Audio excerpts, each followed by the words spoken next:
Hi friends, Mrs. Day here with our small group activity. For our small group activity today, we are going to be doing a dramatic story retelling.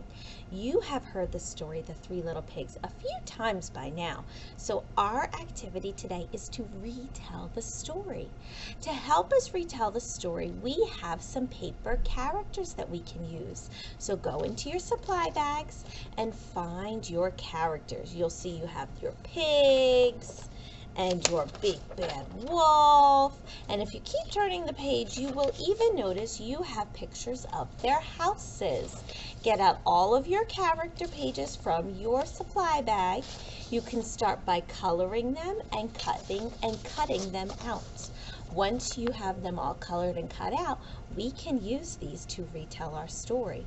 I'm going to go color and cut out my characters right now, and then we will come back together and retell the story.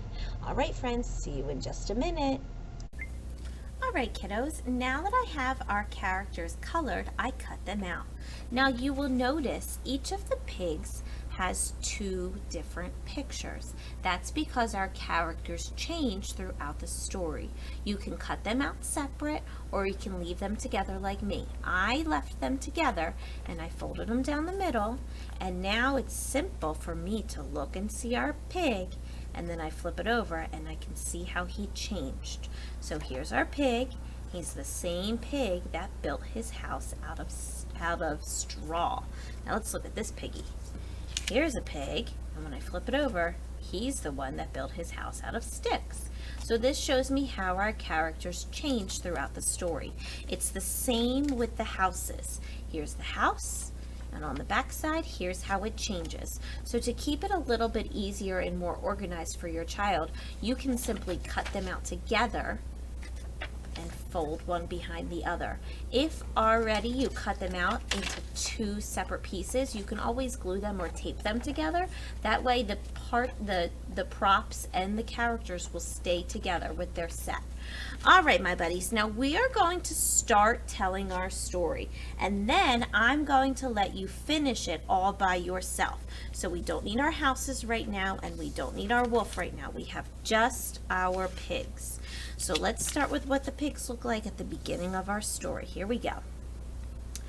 Once upon a time, there were three little pigs. And these three little pigs decided to go out on their own and build their own house. So here they go, walking along. Do, do, do, do, do, do, do, do. Now, kiddos, use your characters and act out the parts of our story. The first little piggy says, I think I'm going to build my house out of straw. So he finds some straw and he builds his house. Here it is, the straw and the house. So this is his house. The other two piggies keep walking along. Do, do, do, do, do, do, do, do, do, do, do.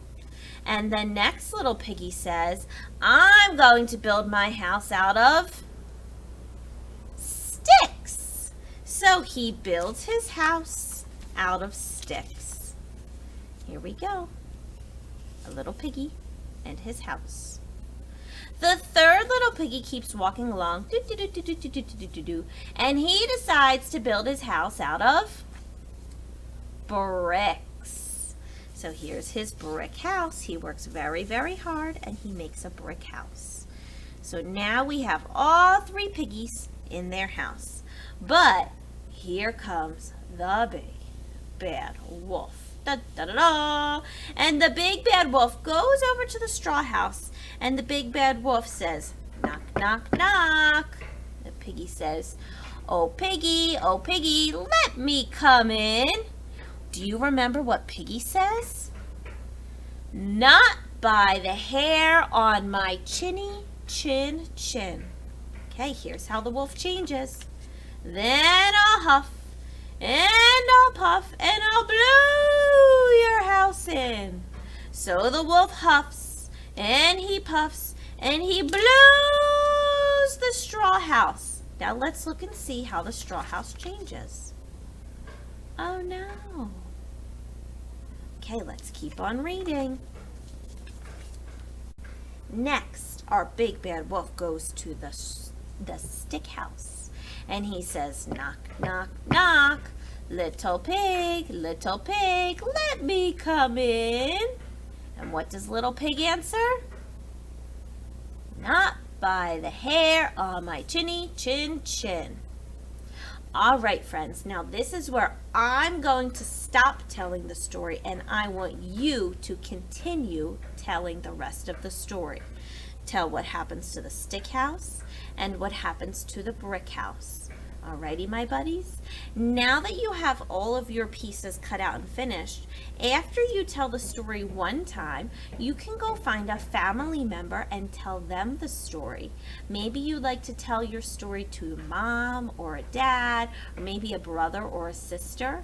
If you don't have any brothers or sisters at home, maybe you'd like to tell your story to your pet. I know pets can be great listeners. Or if you don't have any pets at home, you can line up your stuffed animals and you can tell your story to your stuffed animals. It's your turn to be the teacher and tell the story. All right, my little friends, I hope you remember the story parts. Parents, if your children get a little bit forgetful and they stumble upon some of the parts of the story, help them through and guide them piece by piece. We're looking to see if the children remember the order of the story. So the straw house, the stick house, the brick house, and then what does the wolf do? We're also looking to see if the children remember some of the important details from the story. For example, the wolf says, I'll huff and I'll puff and I'll blow your house in. And the piggy's special line is not by the hair on my chinny chin chin. So we're looking to see if they remember details from our story and the sequence of the story. Two very different skills when it comes to literacy. All right, my buddies, I hope you have fun retelling our story. When you are all finished, you can save your pieces and do this story again on a rainy day if you're looking for an activity to do. You worked very hard on coloring them and cutting them out, so save them and retell the story on a different date. All right, kiddos, go have fun and retell your story. I hope you enjoy it. Bye-bye.